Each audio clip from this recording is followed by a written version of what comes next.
Deep breaths. Deep breaths. I've had time to process this game from last night, and I'm going to be getting into it. I know, kind of impromptu, not amazing timing. I know a lot of people out there have work. Of course, I'm, special, and I don't have a regular 9-to-5 job, and I can do this whenever I want. Maybe I should start doing YouTube videos more. If you want to see YouTube videos that you could just go to, I mean, the live streams are easily accessible. If you miss these, you could just go to my page, easily access it, press, play button, and you can watch it whenever you want. And some people do, and, I'll start a show and I'll get, 50, 60 listeners and viewers, and then, I'll put that up. Obviously, it automatically populates on my page, and then it will go up, 30, 40 views. So clearly people are taking advantage of that. Again, if you'd like to see more YouTube videos, I don't really get that many viewers on YouTube. So I don't know how much sense that makes. I'd like to put my stuff out there on Twitter as much as possible. That's why I kind of prefer these live streams. And also, it's a little less work, and I can just fire these up whenever I want and don't have to worry about downloading the video and then putting it onto YouTube, and it has to go through checks and yada, yada, yada. Hence why I continue to do these live streams. I believe it's the best medium to communicate with the fans, with people, whomever.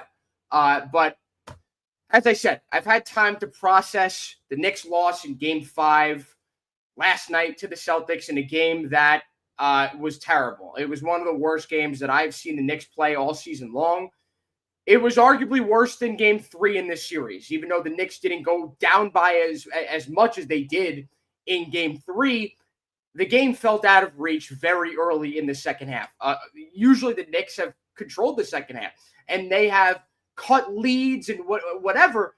They got outscored by 25 points in that second half. The game was tied at 59 going into the second half. Knicks get outscored by 25 freaking points in the second half. Again, the area that they've killed the Celtics the most, the time that they have taken advantage of the Celtics' weaknesses and their inability to play long minutes. We did not see that last night. We didn't. Derek White comes out, goes 4 for 4 from 3, 5 for 5 from the field. He starts. It felt like every single time down the floor, he somehow stepped into a wide open 3. Whatever actions the Celtics were running offensively were clearly working. The slip screens, the pick and pops, the off-ball screens, whatever they were generating open looks way too much. And the Knicks, had Cat in for the majority of that first half. They took him out, put Mitch in. That lineup that won them the game in Game 4 played a little bit in this game last night, and the entire game flipped when Mitchell Robinson came into the game. He was an instant impact. Luke Cornett didn't do nearly as much as he did in that second half. Listen, I just think that, as you could tell by this title, you could see where this one's going. But I mean, again, I've had time to react, or I've had time to think about what happened in that game.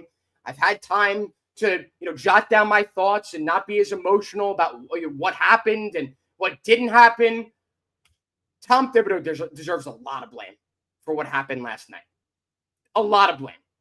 What we saw in that second half, specifically in that third quarter, was a coaching disaster class.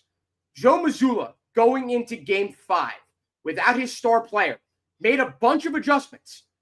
He saw early on in the game that Kristaps Porzingis again did not have it. He sucked all series long. Joe Mazzulla decided, hey, I'm not going to force the issue anymore. Why would I play a guy that clearly looks like he's played 600 minutes in a row, can barely get up and down the court, has no lift, can't shoot the 3. The only way he's going to score is if he gets fouled and hits his free throws. So credit to Joe Mazzulla for not playing Kristaps Porzingis in that second half. He rode Luke Cornett essentially the entire second half. Al Horford picked up his 4th foul early on in that third quarter. The second they put in Luke Cornett, that's when the run started, and it didn't stop the rest of the game. It was an absolute avalanche from when Luke Cornett stepped in the game. So what we saw in the third quarter, it was tied going into the third quarter. The Celtics make that move to Luke Cornett as the standalone 5. They did bring Al Horford back into the game later on in the game. Horford only plays 24 minutes in this game. Cornett plays 26. He barely played in the first half, not nearly as much as he played in the second half. And again, that is what switched and changed the game. Luke Cornett dominated defensively. Dominated. Karl-Anthony Towns, I mean, I can get into this, and I'm going to rip into him because he's been terrible this series. he is partially the reason why he lost that game, why the Knicks lost that game, but he's not to blame for the amount of minutes that he played. He was in foul trouble, and he still played 29 minutes in this game. And in that third quarter, I have never seen a coach ride a player who had less for as long as he did. The fact that he was in the game until 3 minutes and 14 seconds left, the fact that Tom Thibodeau didn't even call a timeout until 5 minutes left in the third quarter with them already down 15 points was an absolute disaster. And I know that Tom Thibodeau is the reason why the Knicks franchise turned around, and I'm not discrediting him for why the Knicks are where they are right now. And it is partially the reason why, being that he has been so rigid. He's stuck to his guns. That is one of the reasons why the Knicks have been able to sustain this success. The playoffs are a different animal. You are seeing another team every 2 or 3 days. It's like a chess match. One guy moves his piece there. The other guy has to respond. It's like if a world champion chess player went into every single one of his matches with the exact same strategy, of course the other player is going to adjust each time. Tom Thibodeau has done the exact same thing game in and game out. What we saw in game 4, what worked later on in the game, was Karl-Anthony Towns got into foul trouble, and the Knicks went to Mitchell Robinson, who has been the X factor in this series. In the first half last night, Mitchell Robinson grabs 11 boards, was by far the best player in terms of plus minus, and out of those 11 boards, he grabs 6 offensive rebounds, and he was hitting his free throws. So, that wasn't an excuse. So we got to pull him because he can't make a free throw to save his life. He was hitting his free throws. And I saw in that first free throw, when he stepped up to the line, I immediately realized how he was staggering his feet. His right foot in front of his left. That is how I was taught to shoot free throws early on in my life. 10, 11 years old. You saw what Paul Pierce, this is the one example that came to mind. Look up Paul Pierce's free throw. His form on his free throws. His right leg was maybe 5 or 6 inches, or his right foot was 5 or 6 inches ahead of his left foot. He kind of shot that way in general, but it felt so overly exaggerated, and he was a great free throw shooter. So it's about damn time that the Knicks finally helped him switch it up on the free throw line with his strategy, with his form. And he goes 6 for 6 from the line. 6 for 6. By far the best he shot any game these entire playoffs. And what does Tom Thibodeau do with Mitchell Robinson in the second half? Plays him 7 minutes. 7 freaking minutes. And again, Tom Thibodeau sat on the sideline for 8 minutes and 45 seconds and did not make a single change. When time and time and time again, this starting lineup has gotten absolutely crushed.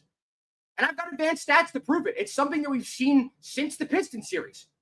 The starting lineup in this series is a minus 4.8 in net rating differential. And it's even worse over the course of the entire playoffs. They were even worse in the Pistons series. They're near a minus 10 in net rating, the starting lineup.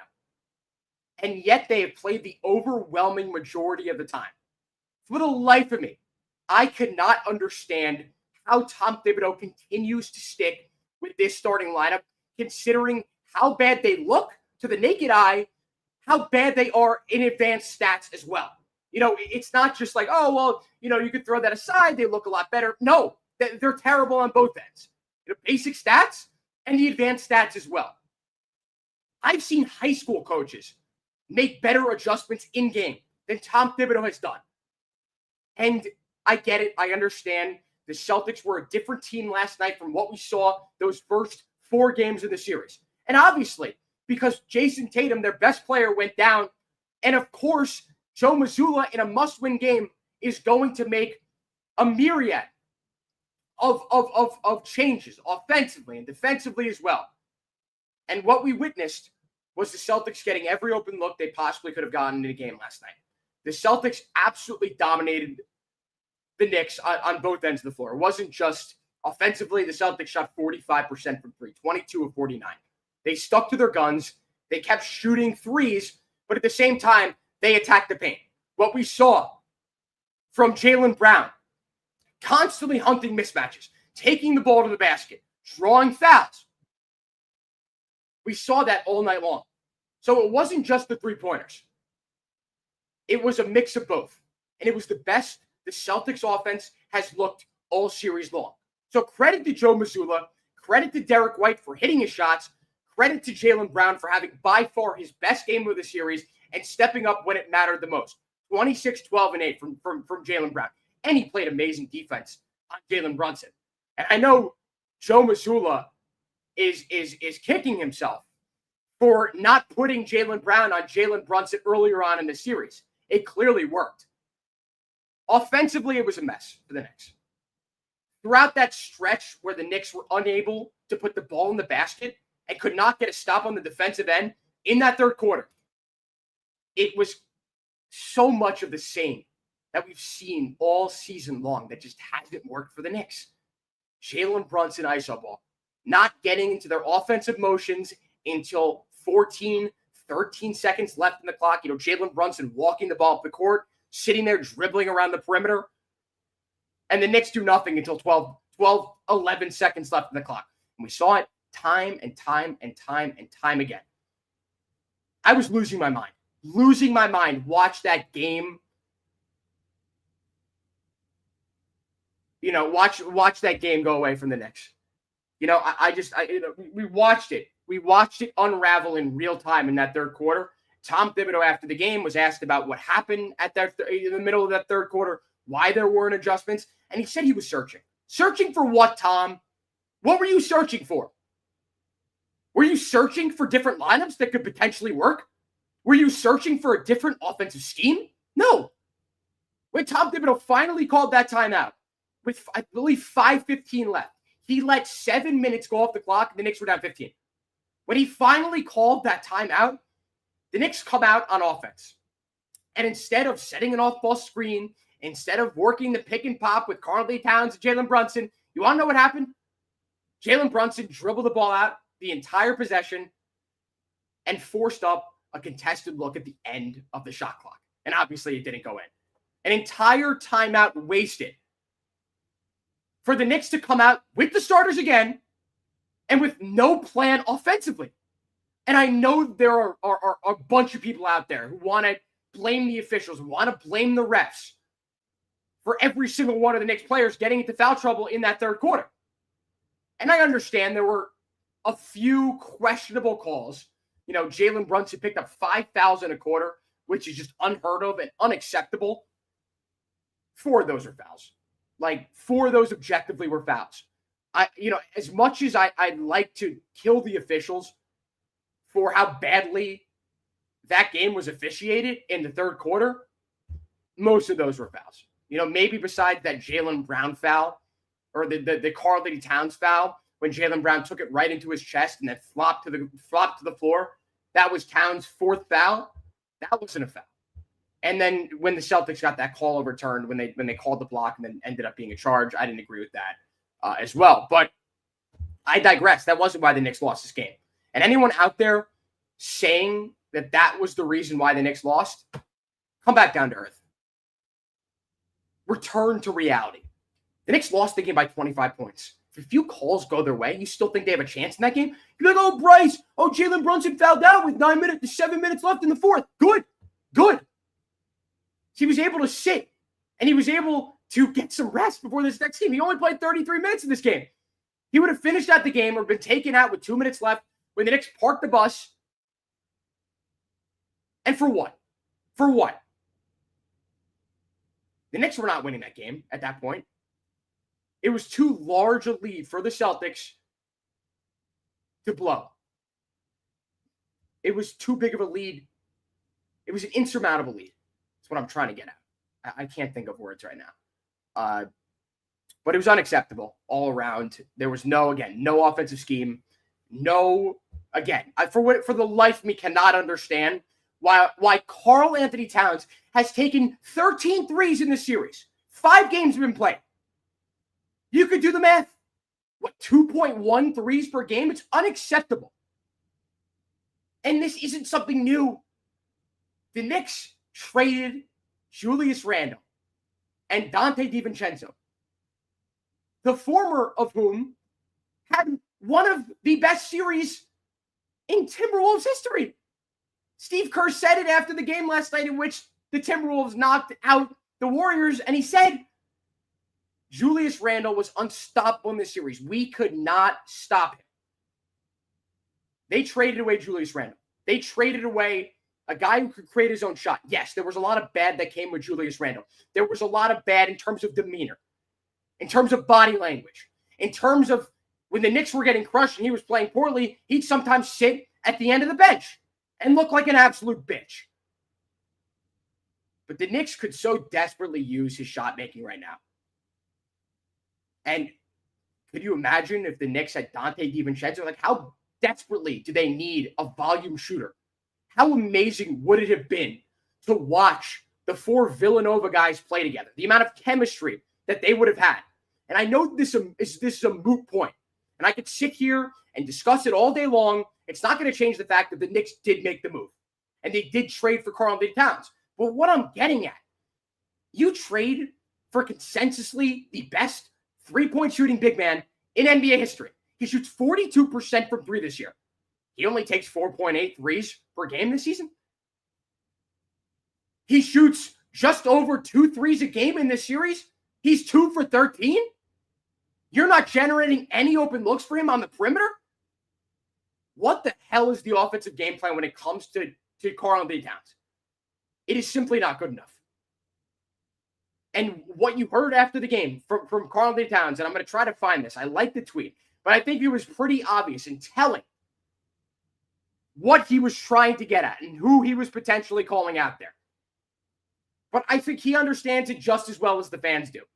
Why aren't the Knicks scheming to get Karl-Anthony Towns up? Okay, this is what he said. I haven't really been out there, haven't really had the chance to shoot. We've just been doing our game plan. I've been trying to do most of my damage inside and do whatever my team asks of me. You want to know what's so easy for the Celtics to do when Karl-Anthony Towns catches the ball? And he always catches it. And like, he keeps catching these high post-ups. He's not working down low to catch the ball 5, 10 feet away from the basket. He's catching the ball 15 feet away from the basket. He doesn't have that strength. I mean, even look at a guy like Drew Holiday. Karl-Anthony Towns has trouble moving Drew Holiday out of the way and getting what he wants in the paint. He obviously has trouble against a guy like Luke Cornett. He even has trouble against Jaylen Brown. So what the Celtics are so easily able to do when Karl-Anthony Towns catches the ball in the paint is when Josh Hart is in the game, his defender is able to come over and double team Cat, and the Knicks are still not able to generate any open looks for their shooters because Josh Hart is the one guy who's open. And they hedge enough towards the inside that Josh Hart can't cut into the middle and get a wide open lane. I mean, and also, Karl-Anthony Towns is working near the paint. The paint is clogged up. So it's not easy for Josh Hart to cut directly into the paint and get a wide open look. It's not a floater or a layup. It's not happening. Because the Celtics have perfectly schemed defensively to try to stop Karl-Anthony Towns from getting what he wants on the interior. And instead of the Knicks going out of their way, again, like I said earlier, to set flare screens, to set off-ball screens, to set, to have him set the screens when Jalen Brunson is the main ball handler. How about they actually run a pick and pop? That would be cool. That would be cool if Karl-Anthony Towns could set a hard screen on whoever is guarding Jalen Brunson, and either Jalen Brunson gets a mismatch in which he can work against the guy, or maybe even Karl-Anthony Towns gets a mismatch, or the Celtics miscommunicate on defense and allow either one of them a wide open shot. How cool would that be? Another thing that I have an issue with is the fact that Josh Hart is continuously the one setting the screen for Jalen Brunson. There's no threat of him popping out to the three-point line and hitting a three. Yeah, Josh Hart was really good from downtown. Josh Hart somehow scored the most points for the Knicks in that game. The Knicks wasted the best offensive performance from Josh Hart throughout these playoffs. And still, I don't think he deserved to play as much as he did in this game. Because yes, Josh Hart knocked down some threes. But you want to know what the Celtics continue to do? It's disrespect him on the perimeter. Was to give him 10, even 15 feet to shoot. The threes were falling for him. And they said, you know what? We'll live with it. You keep hitting them, fine. If we lose this game because you hit 6, 7 threes, okay, so be it. But eventually Josh Hart got cold from the three-point line because he regressed to the mean, like they expected, correctly assumed. So instead of Karl-Anthony Towns or OG Anunoby or Mikal Bridges setting the screens for Jalen Brunson at the top of the key, on the wings, wherever, the Knicks send Josh Hart out there time and time and time again. The Knicks were completely outcoached last night. And I'm going to keep harping on it because I just cannot get over the fact that this happened. Tom Thibodeau sat his ass on the sideline and allowed 7 minutes of game time to go by before he finally called the timeout. They come out of that timeout. Again, as I mentioned, this starting lineup is by far the worst lineup for the Knicks these playoffs. And you could tell me, oh, they've played a lot of minutes together. I think I've seen enough. You play them 5 minutes a game, they're still going to get crushed. They're not good enough. It is so telling how difficult of a time the Knicks have playing any defense when they have not one, but two incompetent defenders on the court. Jalen Brunson, great team defender. He's able to draw charges with anyone, as probably the best charge generator in the entire league. But he's small. He's short. He gets dominated in the paint. And you play him in the same lineup as Karl-Anthony Towns, you're asking to get absolutely exposed on the defensive end. So this lineup is clearly not working. Mitchell Robinson is dominating in this series, and yet he barely plays, guys. It makes zero sense to me. He plays 23 minutes last night. He was the X factor in that first half. He's been the X factor all series long. Tom Thibodeau doesn't put him in until 3 minutes left in that third quarter, a quarter in which the Knicks got dominated and Cat had absolutely nothing. He was a non-factor in that quarter. If he's not giving anything on the defensive end and offensively as well, he's not knocking down threes, he's not spacing the floor, he's turning the ball over, he's missing easy shots in the paint, he's not able to get past his defender in the paint, why the hell is he on the court? Why is he playing at all? It makes zero sense to me. It really does. And you could point to me, oh, Bryce, he only played 29 minutes. You want to know why? Because he got into foul trouble in that second quarter and was taken out extremely early in that second quarter. But even with that, he still plays nearly 30 minutes in the game. It's unacceptable. The lack of adjustments in this series from Tom Thibodeau have been pathetic. They have been. And you could say he was bailed out in games 1 and 2 by the Knicks performing in the clutch. I think he deserves some credit for playing Mikal Bridges without Jalen Brunson early on in games 2 and 4 in that fourth quarter and allowing the offense to run through Mikal Bridges, which obviously worked out. But you've got to be in a position for the Knicks to come back. The Knicks went down 20-plus in that fourth quarter. I knew it was over. There was no way the Knicks were coming back from that deficit. The Celtics came out with a sense of urgency. The Knicks had their best first quarter in the series. They came out strong. When I saw what I saw, I thought the Knicks were going to win that game. I did not expect the Celtics to make adjustments and for the Knicks not to make adjustments to the adjustments that the Celtics made. I mean, you see, again, as I mentioned, you see better adjustments in high school basketball. Seriously. It was pathetic, and it had me pretty infuriated. And I'm sure there were plenty of other Knicks fans out there who were thinking the exact same thoughts as me. Why the hell aren't the Knicks calling a timeout earlier when the Celtics went on an amazing run? Why are the Knicks' best lineups not being utilized on a night-by-night basis? Why is that not happening? Why does Tom Thibodeau insist on playing the starting lineup together when it's obviously not working? Why isn't Mitchell Robinson in the starting lineup so he can play as many minutes as possible throughout the series? You know, the Celtics were attacking the paint with ease in that third quarter. They were getting every single look they possibly wanted. You want to know what happens when the Celtics are able to penetrate, get into the paint at ease? You know what opens up? 3-point shooters on the perimeter. For Derek White, shots for Derek White, for Jaylen Brown, for Peyton Pritchard. I cannot count how many times those guys were open on the three-point line. And it was largely because Cat is an absolute zero on the defensive end. You want to know what's extremely hard for an opposing team to do? Is drive the ball into the paint when Mitchell Robinson is roaming right there. We've seen it time and time again in the series. The Celtics are afraid. They're afraid to take it directly at Mitchell Robinson. So the Knicks are actively limiting the amount of time that their X factors on the court. And for the life of me, again, I cannot understand it. I cannot fathom how this continues to happen over the course of the series. I mean, it is the most obvious change / decision / whatever that Tom Thibodeau could ever make in his career by starting Mitchell Robinson. Like, it is so obvious that that is going to work the best for the Knicks. I know there's guys out here, Frank Isola, someone that I'm close with, Brian Geltzeiler on Sirius XM NBA Radio, both of them, that stick by Tom Thibodeau through thick and thin. He can't do any wrong. I think if either one of those guys came out and said Tom Thibodeau did an amazing job in Game 3, they'd be lying to themselves. I think that's very fair. I think we can acknowledge how great Tom Thibodeau has been in the past, how much of a factor he has been, how much a driving force that he's been for the Knicks to get to this point. The best stretch they've had since the 90s.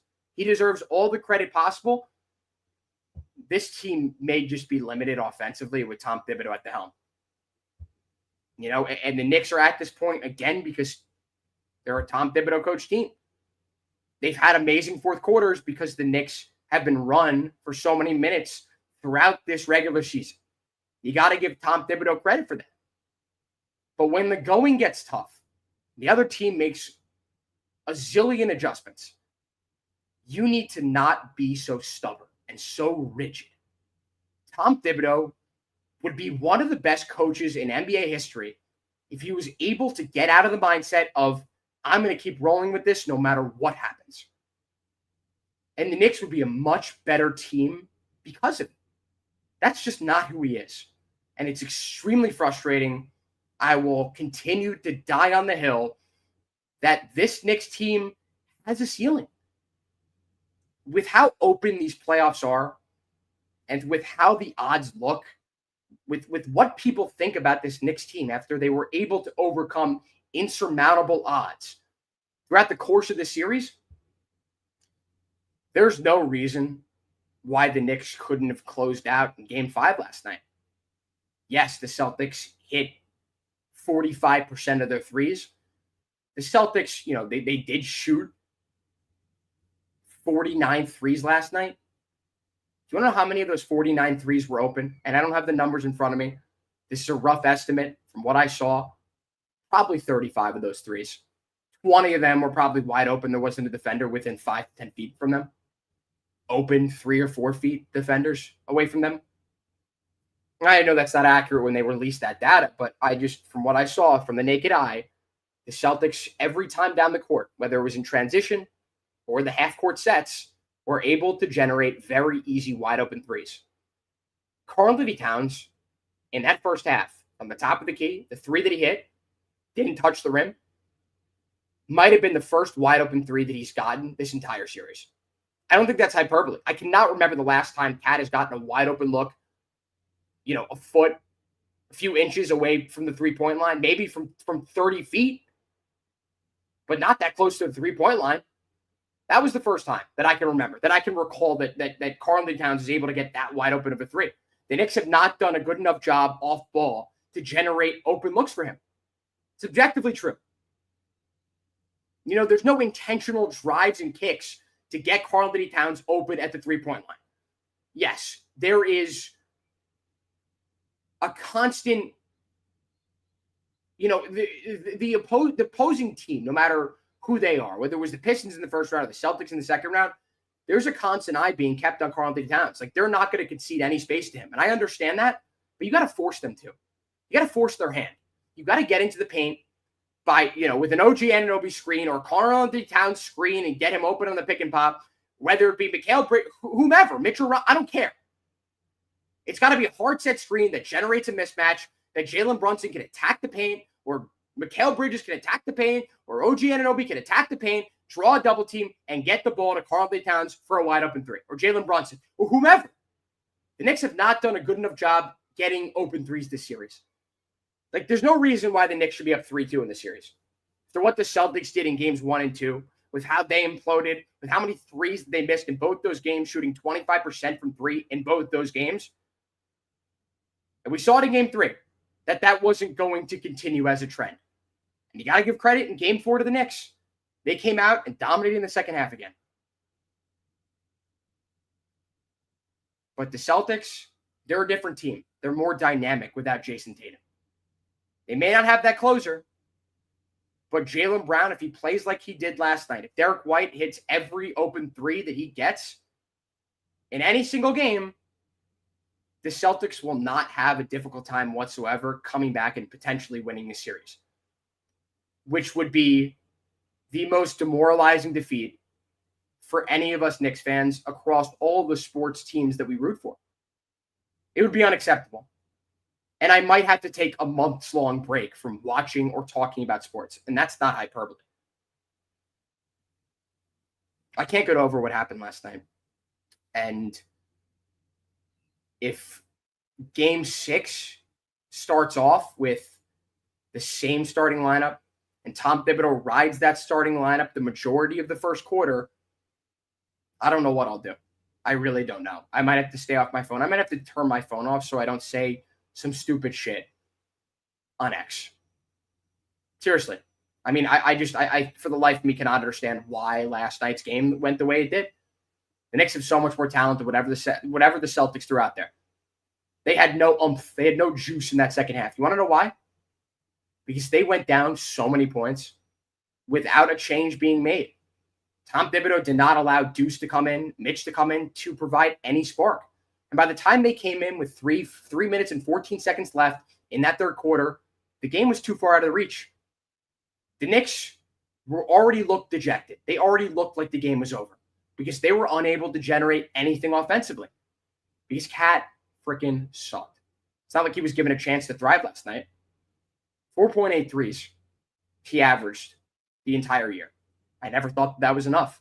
It's been even worse throughout these playoffs. You could blame the finger. I'm not going to. I'm going to blame the offensive scheme. Not getting him open, not allowing him to thrive.